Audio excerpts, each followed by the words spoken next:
Okay, let's start. I think in our last class, we have solved this problem two, and the problem two solve गरेको थियो जस्तो लाग्छ मलाई अनि यसबाहेक के एटेम्प्ट गरेको छ कि छैन कसैले एटेम्प्ट गरेको र प्रब्लम भएको त्यस्तो छ भने आफ्नो प्रब्लम राख्न सकिन्छ if there is no problem then I am going to solve further problem है के गरौँ मैले सल्भ गरौँ एउटा कसैले सोध्नु पर्ने छ भने सोधौँ छैन भने मैले एउटा सल्भ गर्छु मैले गरौँ okay let's see this question number 5 actually हेरौँ ल सबैले question number 5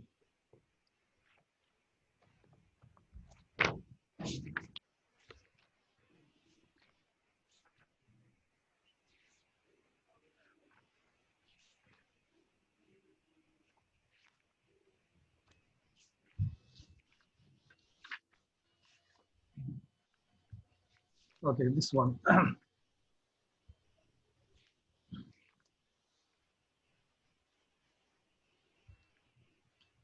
Given below the opening and closing balance sheet of Sunrise Trading Limited for the year 2017. So we are given this opening balances of 2017 for capital and liabilities and closing balances December. And this is the opening balance of assets on January 1st, 2017 and closing balance of assets December 31st, 2017. Now we are given a complete balance sheet information in this question, but there is a lack of, you can say, income statement. But in addition to income statement, we are given some additional informations which simply explain what kind of transactions were performed during the year. And you point line sales revenue net of rupees 1 lakh return from customer was rupees 12 lakh. भनेको मतलब के हो भने त्यो particular इयरमा 2017 मा हाम्रो total जति सेल्स भएको थियो त्यसमध्येमा 1 लाख रुपीज रिटर्न भएपछि कस्टमरलाई गरेको सेल्स चाहिँ रिटर्न भएर आएपछि हाम्रो नेट सेल्स 12 लाख रुपीज छ भनेको छ. Okay, then after wages expenses was rupees 2 lakh. Wages expenses पनि दिएको छ 2 lakh rupees हामीलाई. Purchase of raw materials rupees 4 lakh 50,000 excluding carries inwards rupees 50,000 भनेको मतलब raw material को purchase 4 lakh 50,000 हो. त्यसमा carries inwards चाहिँ include छैन. Carries inward भनेको जस्तै हामीले कुनै material purchase गर्दाखेरि त्यसलाई ढुवानी गर्दा लाग्ने खर्च हुन्छ नि, त्यसलाई हामीले carries inward भनेर भन्ने गर्छौँ. अनि similarly we are also given this cash manufacturing expenses. Cash manufacturing expenses हामीलाई 1 lakh दिएको छ. अनि operating expenses भनेर including depreciation on plant and machinery 80,000 and interest of rupees 25,000 was rupees 2 lakh. भनेको मतलब यसमा operating expenses total चाहिँ 2 lakh हो. तर त्यो 2 lakh operating expenses मा के include छ भने चाहिँ plant and machinery को depreciation दिएको छ 80,000 first of all. And then after 25,000 interest expenses दिएको छ है. यो कुरालाई हामीले कन्सिडर गर्नुपर्छ क्याश फ्लो स्टेटमेन्ट प्रिपरेसन गर्दा. And number F, debentures were redeemed with 10% premium. अब यो खास के हो भने जस्तै कि हाम्रो यो ब्यालेन्स सिटमा एकचोटि हेरौँ त.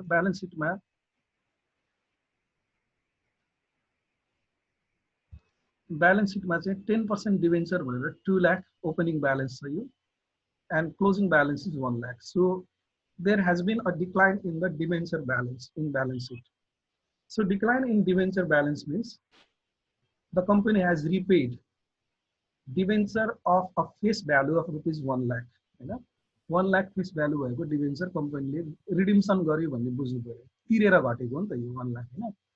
तर त्यो 1 lakh face value भएको डिबेन्चरलाई रिपेमेन्ट गर्दा कम्पनीले के गर्यो त? According to number F, the company paid or redeemed the debenture with 10% premium. That means company ले 1 lakh face value भएको डिबेन्चरलाई 10% premium थपेर के गर्यो? डिबेन्चर होल्डरलाई रिडेम्सन गरेको. ठीक छ नि. अब यो हामीले फाइनान्सिङ एक्टिभिटिजमा रिडेम्सन अफ डिबेन्चर इन्कर्पोरेट गर्दा यो 10% प्रिमियमलाई पनि के गर्नुपर्छ त? इन्क्लुड गर्नुपर्छ. किनकि क्याश आउटफ्लो तिम्रो टोटल 1 लाख मात्रै भएन कि. 1 लाख त फेस भ्यालु भयो. 1 लाख त घटेको देखियो balance सिटले.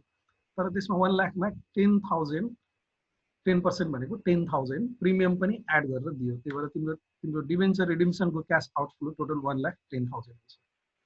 And then after you can see in number G, loss on sale of plant costing rupees 80,000 and accumulated depreciation rupees 40,000. So what does this mean? Was rupees 10,000. That means loss was rupees 10,000. Okay, loss on sale of plant was rupees 10,000. And what value of plant were sold? What is the sale price? You have to calculate the sale price from this information.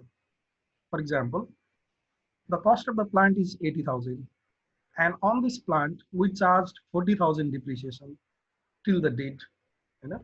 So remaining book value becomes 40,000. जस्तै कि 80,000 प्लान्टको cost हो. अनि आजको डेटसम्म त्यो प्लान्टमा हामीले यो 40,000 depreciation charge गरेछौँ भनेपछि यहाँनिर प्लान्टको बुक भ्यालु कति बच्छ रिमेनिङ 40,000 त्यसलाई 10,000 लसमा सेल गरेको भनेको अर्थ बुक भ्यालु 40,000 भएको plant we have sold it at rupees 10,000 loss then what is the sale value of plant so directly sale value of plant is 30,000 हैन र 40,000 बुक भ्यालु भएको प्लान्टलाई 10,000 लसमा sale गर्दा त्यो कतिमा सेल गरेको 40,000 मा सेल गर्यो बुक भ्यालु भन्दा 10,000 कममा सेल गरेर लस भएको बुक भ्यालु भन्दा बढीमा सेल गर्यो भने प्रफिट हुन्छ बुक भ्यालु भन्दा कममा सेल गर्यो भने लस हुन्छ okay next information is out of current year's profit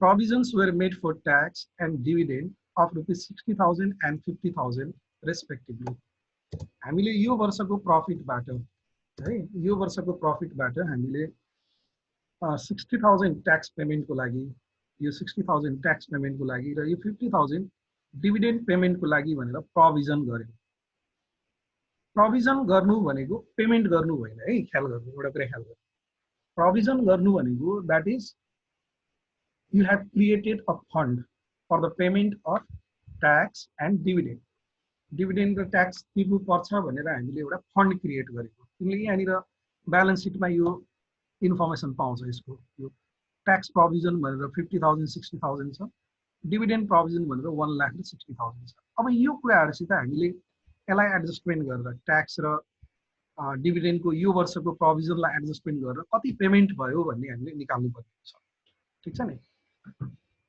tax payment गर्नको लागि हामीले ट्याक्स प्रोभिजन अकाउन्ट क्रिएट गरेछौं डिभिडेन्ड पेमेन्ट गर्नको लागि हामीले डिभिडेन्ड प्रोभिजनको अकाउन्ट क्रिएट गरेछौं हामीले प्रत्येक वर्ष प्रफिटबाट ट्याक्स डिभिडेन्डको लागि प्रोभिजन गर्छौं त्यो प्रोभिजन गरेको अमाउन्ट हामीले यो अकाउन्टमा ट्रान्सफर गर्छौं अनि यही अकाउन्टबाट अनि हामीले के गर्छौं त ट्याक्स र डिभिडेन्ड पेमेन्ट गर्छौं त्यही भएर अब यो अकाउन्टलाई हामीले सिम्पल भनौं न ब्यालेन्स सिट इक्वेसनको आधारमा हामी यसलाई नेटिङ गर्यो भने डिभिडेन्ड पेमेन्ट कति भयो ट्याक्स पेमेन्ट कति भयो भन्ने आउँछ ठीक छ नि अब यसलाई सल्भ गर्नको लागि we have to prepare simply cash from operating activities, cash from investing and financing activities. Now let us solve it. Okay.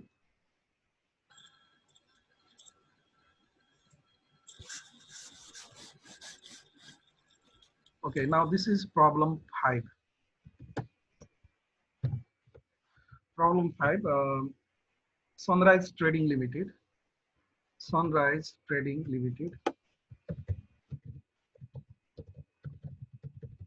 Trading Limited. Statement of cash flow for the year 2017.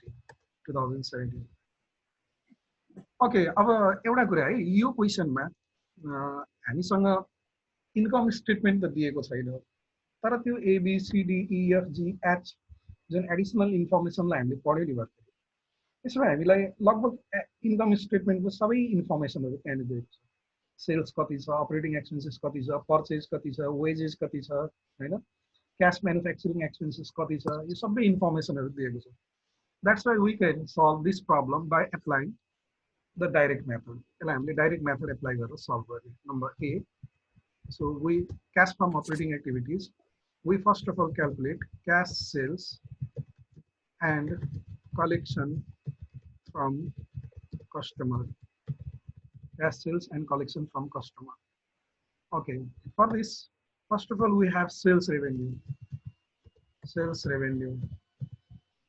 you can find sales revenue in number A point sales revenue net of rupees 1 lakh return from customer was rupees 12 lakh very good that is net sales were rupees 12 lakh okay so 12 lakh is our sales value return 1 lakh यसमा deduct भइसकेको छ घटिसकेको छ त्यही भएर त्यो रिटर्नलाई के गर्नु पर्दैन जस्तै यही क्वेशनमा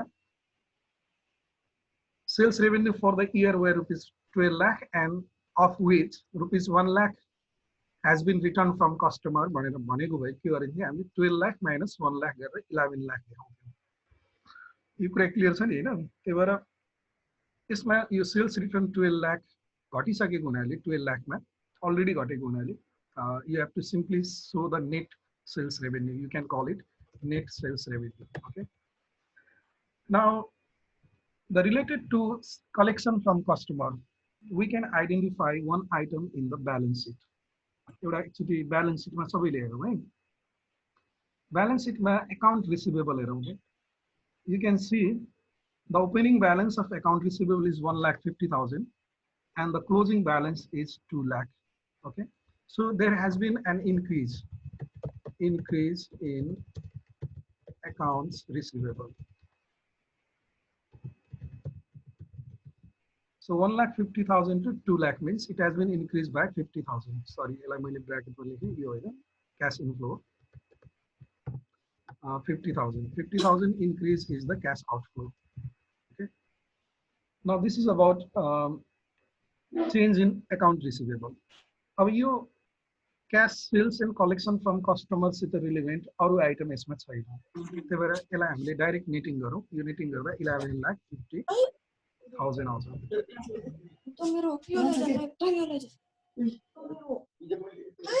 ल न ब्याकग्राउन्डमा साउन्ड आयो, यो साउन्ड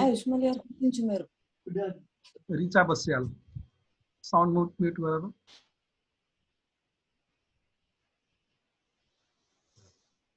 तिमीहरूको यो मैले भिडियो चाहिँ रेकर्डिङ गरेछु कि भोलि कथमको जाति कसैको क्लास छुटिहाल्यो भने चाहिन्छ भनेर म अब यो सबै गरेर युट्युबमा हालिदिन्छु। युट्युबमा हेर्दा हुन्छ च्याप्टर 1 र च्याप्टर 2 को। पहिला च्याप्टर 1 को सबै हालिदिन्छु अनि त्यसपछि च्याप्टर 2 को भन्दै गरेको।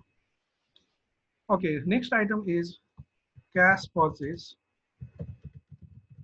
And payment to suppliers.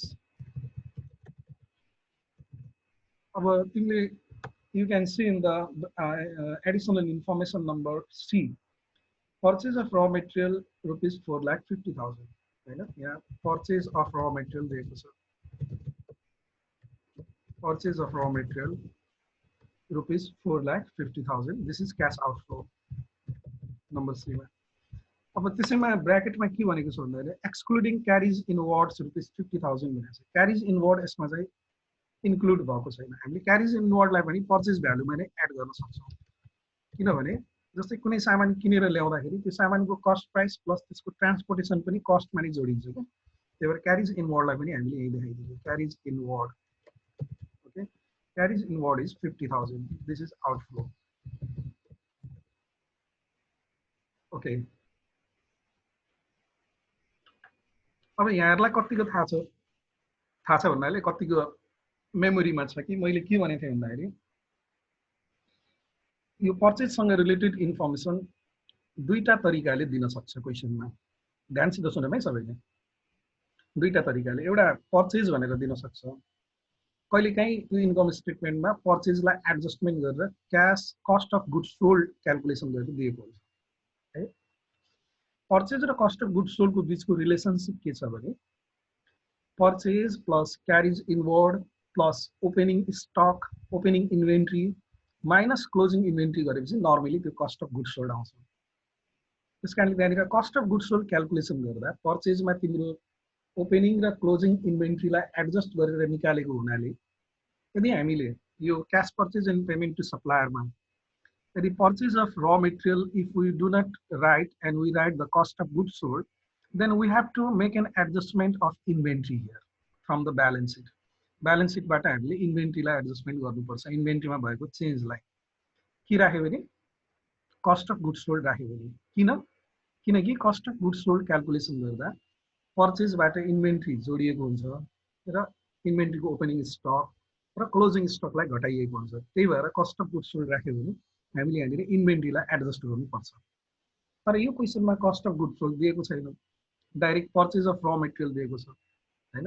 त्यही भएर अब पर्चेज राखियो भने यस्तो बेलामा हामीले यहाँनिर इन्भेन्ट्रीलाई एडजस्टमेन्ट गर्नु पर्दैन, यो कुरा ख्याल होइन। दुईटा कुरा ध्यान दिनु पर्यो कि यो तिमीहरूले अब कतिको मेमोराइज गर्छौ। जस्तै कि मैले यहाँ एउटा पोइन्टको रूपमा यसलाई लेख्दिएँ होइन। If we use cost of goods sold, the change in inventory from balance sheet has to be adjusted. If instead भनौँ, instead if we use purchase, no adjustment for inventory is required. You could have if we use cost of goods sold, the change in inventory from balance sheet has to be adjusted. The cost of goods sold हामीले राख्यौं भने balance sheet मा भएको inventory को change लाई त्यहाँनिर adjust गर्नुपर्छ. Increase decrease के भएको छ, accordingly we have to adjust. Increase भयो भने outflow हुन्छ, decrease भयो भने inflow हुन्छ, हैन? तर यदि purchase हामीले राख्यौं भने purchase मा त्यो inventory लाई adjustment गर्नु पर्दैन, हैन? अब simple कुरा के छ भने यो क्वेशनमा हामीलाई डाइरेक्ट पर्चेज दिएको छ, कस्ट अफ गुड्स सोल्ड को इन्फर्मेसन छैन। हुन त कस्ट अफ गुड्स सोल्ड निकाल्न पनि सकिन्छ, purchase plus carriage inward plus opening inventory minus closing inventory गरे भने कस्ट अफ गुड्स सोल्ड आउँछ। अब त्यो लामो बाटो किन जाने, अब त्यो फेरि ओपनिङ स्टक प्लस माइनस गरेर कस्ट अफ गुड्स सोल्ड निकाल्ने अनि फेरि यहाँ चेन्ज इन इन्भेन्ट्री भनेर राख्नुपर्ने, त्यो लामो बाटो किन जाने, हैन? पछाडिबाट नाक्सुने बाटो किन जाने? त्यही भएर हामीले डाइरेक्ट के गरौँ त, पर्चेज अफ र मेटेरियल र क्यारिज इनवर्डलाई राखेपछि इन्भेन्ट्रीलाई टच गर्नै पर्दैन।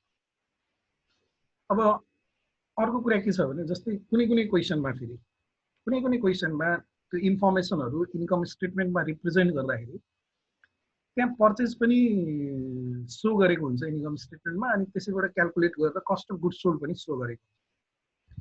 अब त्यस्तो बेलामा हामी अलिकति केयरफुल हुनुपर्छ। हुन त रियल लाइफमा त्यो प्रब्लम हुँदैन, रियल लाइफमा त्यस्तो प्रब्लम हुँदैन, तर हाम्रो एक्जामिनेसन लाइफमा प्रब्लम हुन सक्छ कि, किनभने एक्जामिनेसन लाइफ भनेको मा दिने क्वेशन भनेको हाइपोथेटिकल क्वेशन हुन्छ र त्यो हाइपोथेटिकल क्वेशन सेटरले बनाउँदाखेरि कहिलेकाहीँ उसले विचार त्यति दिमाग पुर्याउन नपुगेको हुन सक्छ, ह्युमन इरर हुन सक्छ कहिलेकाहीँ।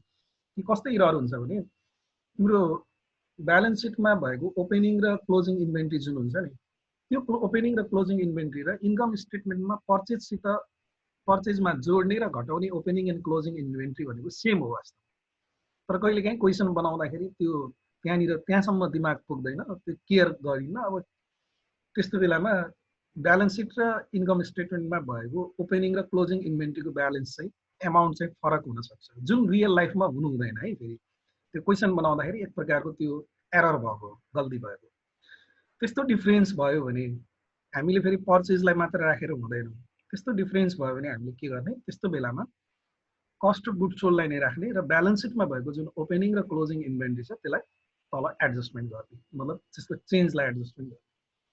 अब त्यो सबै प्रब्लम त यसमा छैन। त्यही भएर अब हामीले सिम्पली के कन्क्लुड गरौँ भने we are not required to make an adjustment of inventories from the balance sheet in this question.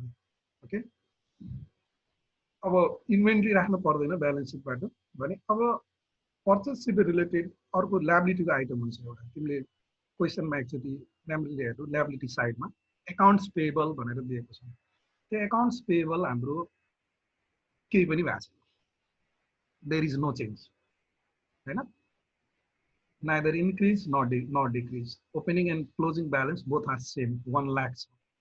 देखिन्छ नि हैन, दुईटै ब्यालेन्स चाहिँ 1 लाख छ। त्यस कारणले यो चेन्जलाई हामीले एडजस्ट गर्नु पर्यो, हैन?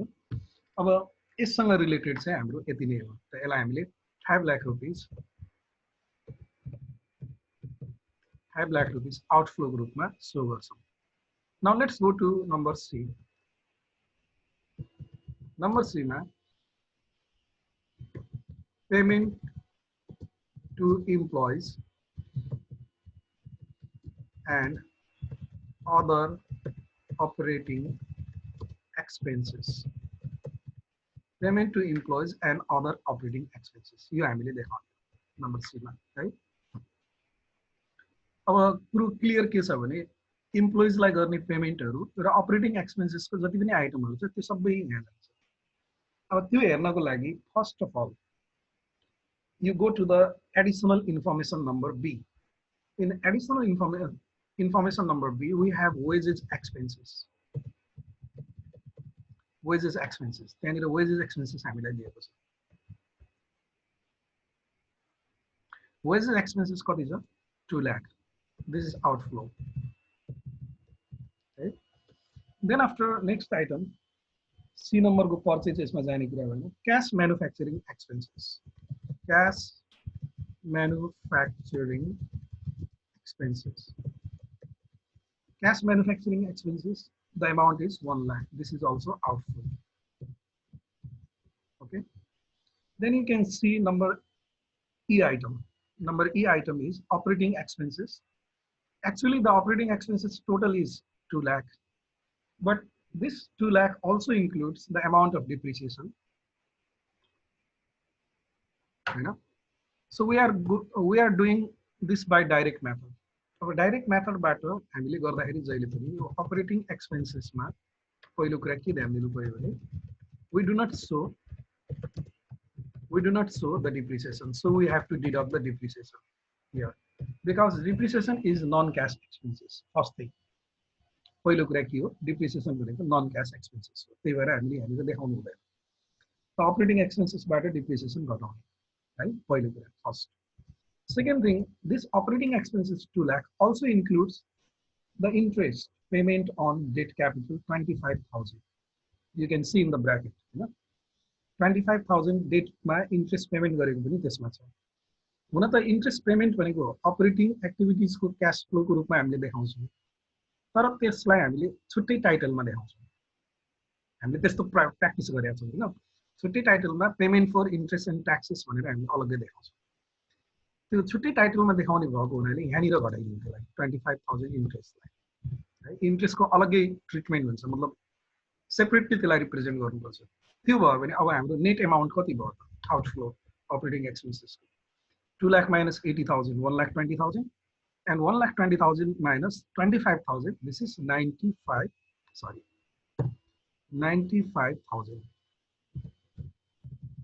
95,000 is your operating expenses net of depreciation and interest.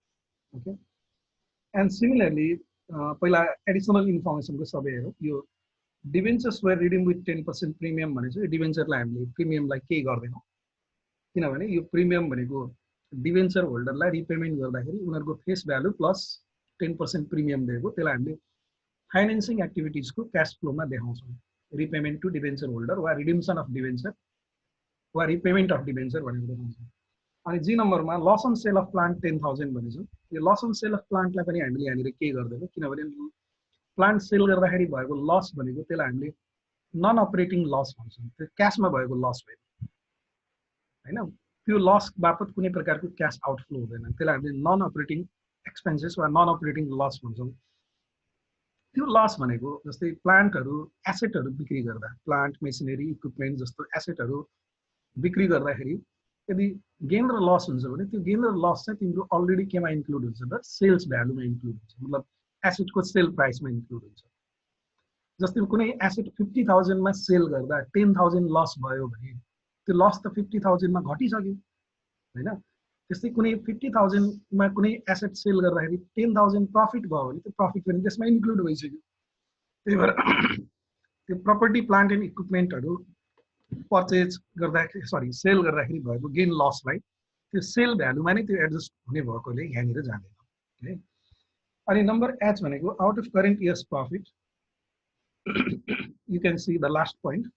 Out of current year's profit, provisions were made for tax and dividend of rupees 60,000 and 50,000 respectively. अब तिम्रो ट्याक्स र डिभिडेन्ड भनेको यहाँनिर जाँदैन. अब यो बाहेक पनि ब्यालेन्स सिटमा यो अपरेटिङ एक्सपेन्सेसको केही ल्याबिलिटिजहरू हुन्छ वा केही एसेटहरू हुन्छ. जस्तै कि हामीले एसेट साइडमा एकचोटि सबैले हेरौँ न. एसेट साइडमा you can C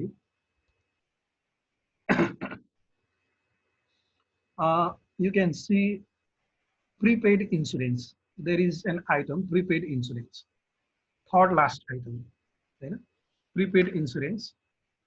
Opening balance is 10,000 and closing balance is 20,000. So there has been an increase in prepaid insurance. So we adjust it. Increase in prepaid insurance. कति हुने भयो? Increase कति भयो? 10,000. Sorry. So this is also outflow. Prepaid insurance and body outflow of 10,000. And then you go to liability side of the balance sheet. In liability side of the balance sheet, you find one item. Your items are there. Wages accrued भनेर दिएको छ. Wages accrued चाहिँ तिम्रो decline भएको छ. Decline in wages accrued. Right? Wages accrued चाहिँ हाम्रो त्यहाँनिर decline भएको छ. So what do you mean by wages accrued? Wages accrued means this is outstanding wages. तिर्नुपर्ने ज्याला हैन, तिर्नुपर्ने ज्यालाको रकम हो हैन. अब यसलाई हामीले के गर्छौं भन्दाखेरि यसलाई हामीले मैले माथि लेखेँ decline in wages accrued.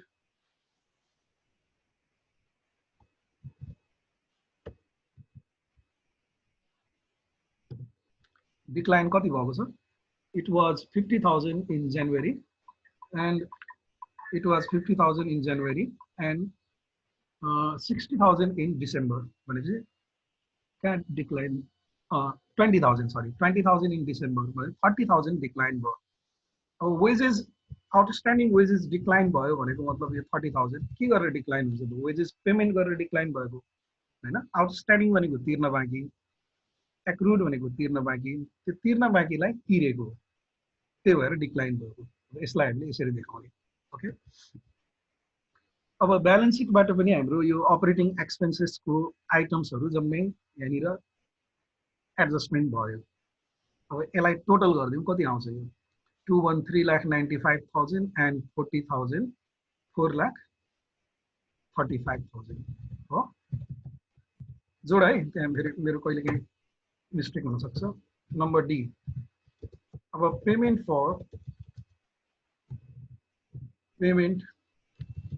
for interest and taxes.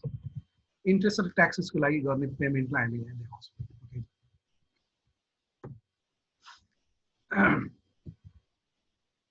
First of all, to consider the payment for interest, हामीले अघि लिभ गरेको एउटा आइटम छ नम्बर ई मा अपरेटिङ एक्सपेन्सेस 2 लाख मा तिम्रो 25,000 इन्ट्रेस्ट इन्क्लुड छ भनेर भन्यो. यो इन्ट्रेस्टलाई हामीले यहाँनिर घटायौं. अब फेरि यहाँ क्वेशन के आउला भने माथि तल देखाउने थियो भने माथि किन घटाउने भन्ने खालको कुरा आउला. हामीले शीर्षक छुट्याएको मात्रै के टाइटल मात्र छुट्याएको. इन्ट्रेस्टलाई एउटा मेजर के रे उसको अपरेटिङ के रे फाइनान्सिङ कस्टको रूपमा लिएको हुँदाखेरि त्यसलाई छुट्टै देखाउने प्रचलन छ. त्यसकारणले यो 25,000 इन्ट्रेस्ट हामीले जुन अपरेटिङ एक्सपेन्सेसमा इन्क्लुड भएको लागि यहाँ घटाएको थियौं त्यसलाई छुट्टै देखाउने यहाँनिर इन्ट्रेस्ट एक्सपेन्सेस कति 25,000. ठीक छ नि. अब त्यसपछि अर्कोतिर जाउँ त. अब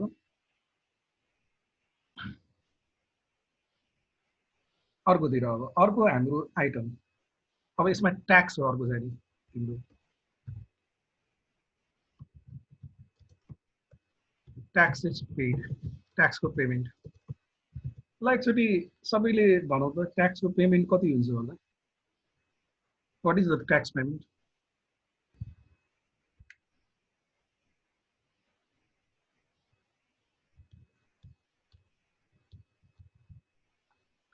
तिमीले ट्याक्स पेमेन्ट निकाल्नको लागि ब्यालेन्स सिटको जुन ट्याक्स प्रोभिजन छ नि त्यो अकाउन्टलाई ख्याल गर्नुपर्ने हुन्छ.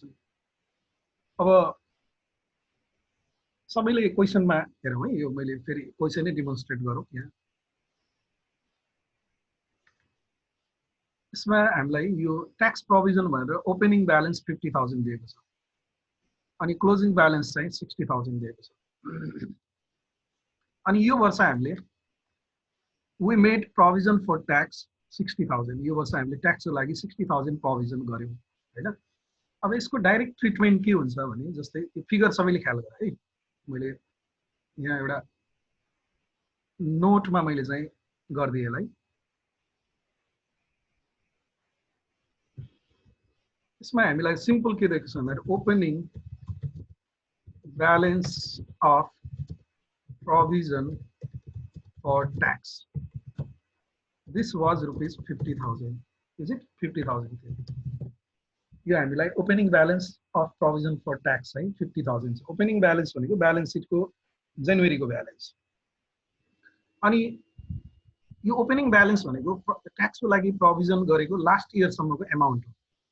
अनि यो वर्ष हामीले जति प्रोभिजन गर्यो नि त्यसलाई एड गर्ने यसमा प्रोभिजन फर द इयर भनेर एड गर्ने। र यो वर्षको हामीले प्रोभिजन कति गरेका छौँ? यो वर्षको प्रोभिजन हामीले ₹60,000 गरेको छौँ। इन्कम के अरे उसमा आयो त्यो चाहिँ एच नम्बरको आइटममा आयो।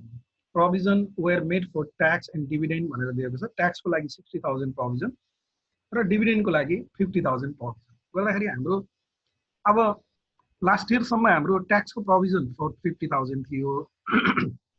यो वर्ष हाम्रो ट्याक्सको प्रोभिजन कति थपियो? यो वर्ष ट्याक्सको प्रोभिजन हाम्रो कति थपियो? 60,000 थपियो हैन। त्यस कारणले टोटल हाम्रो कति हुनु पर्यो? टोटल हाम्रो कति हुनु पर्यो? यो प्रोभिजन एकाउन्टमा टोटल चाहिँ हाम्रो प्रोभिजन एकाउन्टमा टोटल हुनुपर्ने हाम्रो कति? 1,10,000 हुनुपर्ने।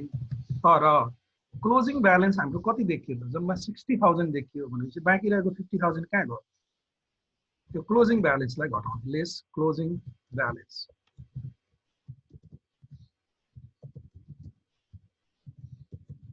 क्लोजिङ ब्यालेन्स चाहिँ हाम्रो कति छ अरे? क्लोजिङ ब्यालेन्स चाहिँ ब्यालेन्स सिटमा हेरौँ, त्यो 60,000 छ, त्यसलाई घटाउनु। त्यो घटाउँदा अब हाम्रो ट्याक्स पेड आउँछ। Tax paid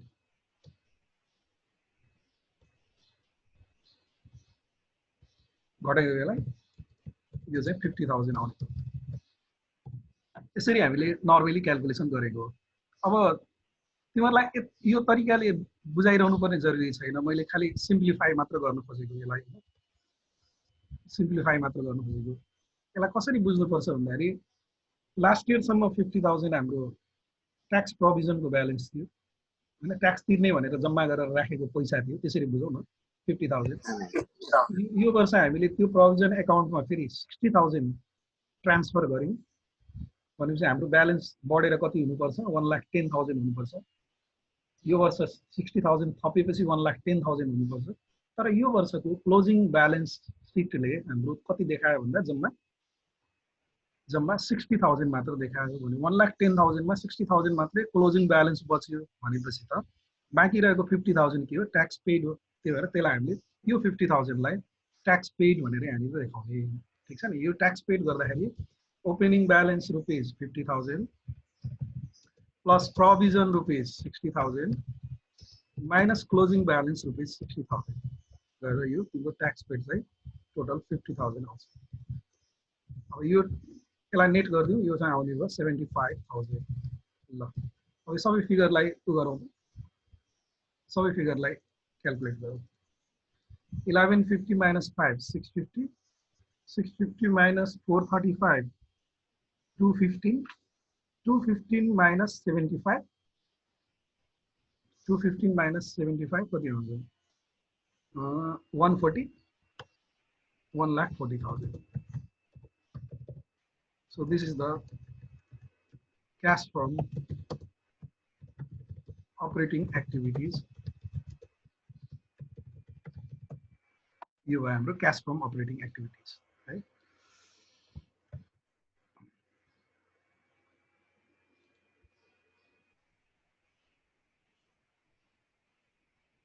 Okay. Now we go for cash from financing activities. Sorry, investment activities. Number 2.